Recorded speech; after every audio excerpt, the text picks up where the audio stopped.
Hey, what's up guys? Justin with AmericanTrucks.com, and welcome to another installment of Customer Builds. Now, Customer Build Pages is where you can find a ton of cool F-150 builds, along with a ton of pictures and a complete list of all the modifications to possibly give you some ideas for your own rig at home. Today we have AT customer Larry from Texas and his 2012 Platinum F-150, which is EcoBoost powered. Now, Larry's got a lot of stuff going on with his rig, including a lot of performance stuff, so I'm very excited to talk to him. And if you guys want a complete list of Larry's modifications, either check out his customer build page again on the site, or if you're watching this on YouTube, simply click on the link below. But in the meantime, what do you say we talk to Larry?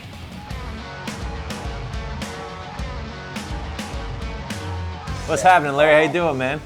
Pretty good, how are you? I'm doing well, thanks. Hey, listen, man, thanks for joining us today to talk about your Platinum, your 2012 EcoBoost F-150. Let's just jump right into it, man. Let's talk about, walk us around the truck a little bit. Let's talk about some of your mods. Well, if you just want to start on the inside of it, we've got the upgraded throttle body. I've got the catch can. When I first bought that truck, I bought it used, and I was having a lot of shudder and shake issues with it, and I got into researching the EcoBoost motor. One of the big recommendations was a catch can. It basically catches moisture, condensation, oil, and everything that tends to build up in the intercooler. Absolutely, man. As an EcoBoost owner myself, I definitely agree, brother. Mine fills up quite a bit. But yeah, that's a good place to start. Because you definitely, as far as F-150s go, you have a lot of performance stuff, man. You got the off-road downpipe, the exhaust, the intake, the throttle body, the tune. That thing must rip, I would imagine, right?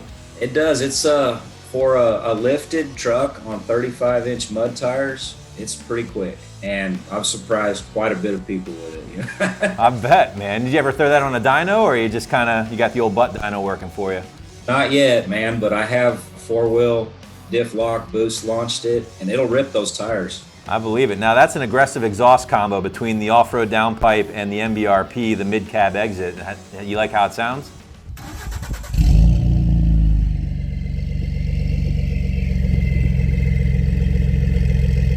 I love it because it's a V6. If you floor the truck, you get the kind of high, raspy sound of a V6. But start up, cruising down the highway, it sounds great. You got it tuned up for a 93 octane with the Bully Dog there? Yes, sir. Kind of type of the owner that keeps it up in the dash all the time so you can check everything out, or you just throw it in the glove box?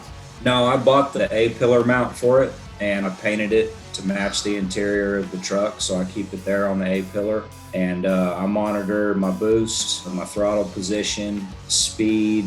I monitor everything on that. I come from the diesel world, so I used a Bully Dog Power Stroke tuner that they made, and I've been a fan of that little A-pillar mount ever since. Very cool. Let's move on from performance. Front end, you got a hood going on, you got headlights, you have the Barricade bull bar with a light bar in there. Talk about some of those mods and what you really dig about them.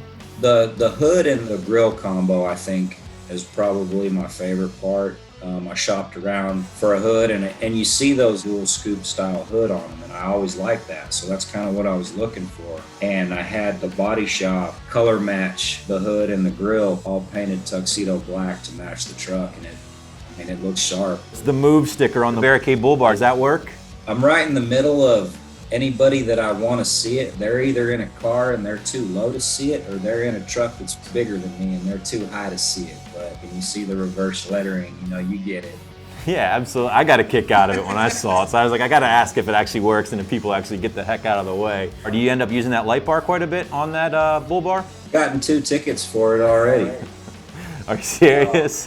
What I find out from the DPS troopers is you're allowed to have 4 lights on the front of your vehicle when you're driving on a public road. But off-road, it lights up the world. That's awesome, man. Now let's move on to your suspension and tires. I know you said you probably got a little level on there, but I really dig those wheels with a lot of offset, like a lot of negative offset. Negative 25. Is that what it is? Okay, because yeah, there's a good amount of poke going on there. Do you find any rubbing with the 35s? They do rub, so I have the front bumper notched for them. Well, the truck's drivable like that, and it looks sharp. And from what I understand, a lot of people do that. It looks sharp, man. I really dig the offset. Speaking of a different look, you have the Speedform cab spoiler. I guess you also had painted when you had the hood and all that done. I think it's kind of a newer thing in the truck world, but you have it on there, and I think it looks good, man. You get compliments on that?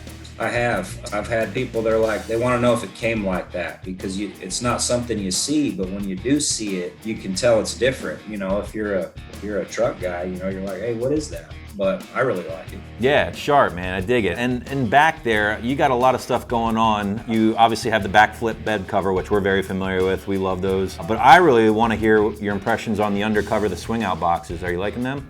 Oh, they're great. I work in the oil field, so I have a welding shop at work. So I mounted them in there. I took it up and I had one of my welders tack weld the brackets to the bed, and then we painted it so it looks like it came that way. And they work great. Like, they pop right out. Man, I've got jumper cables, tools, some of our camping stuff I keep in there. I even used one of them as a cooler one time, filled up with beer and ice. That's awesome, man. It just swung out of the bed, you know, and everybody was hanging around the back of the truck. Yeah. Well, and that's the nice thing about those too. I mean, it's not killing your bed either, right? Like, you still have room for all that other stuff.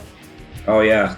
Like they tuck right up against the inside of the bed of the truck, and they hold theirself there, you know. They're perfect. Now, if you guys want to see more of Larry's build, including a complete list of his modifications and more pictures, feel free to check out his build page at AT, or if you're watching this on YouTube, just go ahead and click on the link below. Well, you mentioned something about camping. I'm glad you did, because this is something I've been dying to ask you about. A while back, we did a video about some camping recommendations, and we featured the Rightline Gear tent and air mattress, and lo and behold, you actually have that in your truck as well. Dying to know, man. You're using that thing. What do you think? Twice a year, we use it. My wife's family has a couple pretty big functions that we go to every year, and we always camp. Our daughter always has a friend that comes, so we pop that truck tent up, we throw the air mattress in there, put the pillows around the inside of the bed, and that's their girls' private little tent where they sleep every year. And I mean, it sets up just like that. One guy can do it. It's real easy.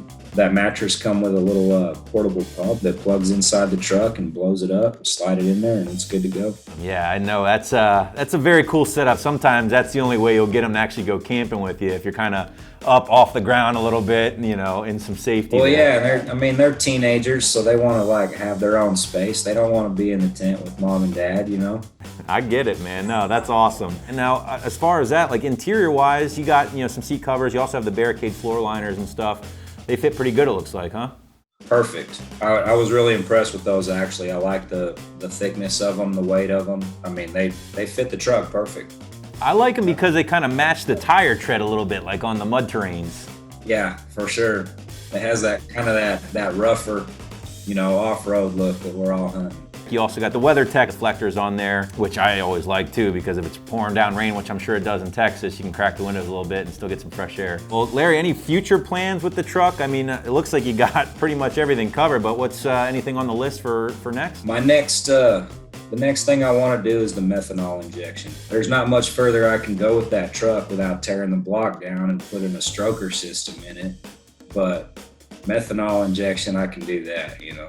Sounds good, man. Meth kit, and I would recommend, just from like an EcoBoost owner, a bigger intercooler, I think has done my truck wonders, especially in a hot area like Texas. You know, like I think that thing probably heat soaks pretty quick, so upgrading something like that would be a good choice too. Yeah, I have looked at that too. I'm glad you brought that up. I need to put that back in the...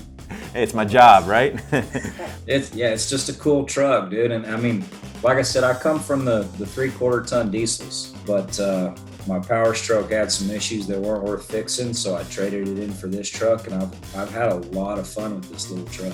I really have. Well, Larry, dude, it's been a pleasure talking with you, man. Really clean truck. I love all the stuff you've done. You really balance performance and appearance and just a little bit of everything, and I love that you're using it for the camping too. That made me smile, so keep enjoying it, brother, and thanks for joining me today. Absolutely, man. I appreciate it. My pleasure. All right, well, there you go. That was Larry from Texas and his awesome 2012 EcoBoost Platinum F-150. Thing's really well done, and yeah, I bet it rips with all those modifications. And hey, if you want to see more of Larry's modifications, again, check out his build page at AmericanTrucks.com if you haven't done so already, or if you're watching this on YouTube, just go ahead and click on that link below. In the meantime, I'm Justin. Thanks for watching. For all things F-150, keep it right here at AmericanTrucks.com.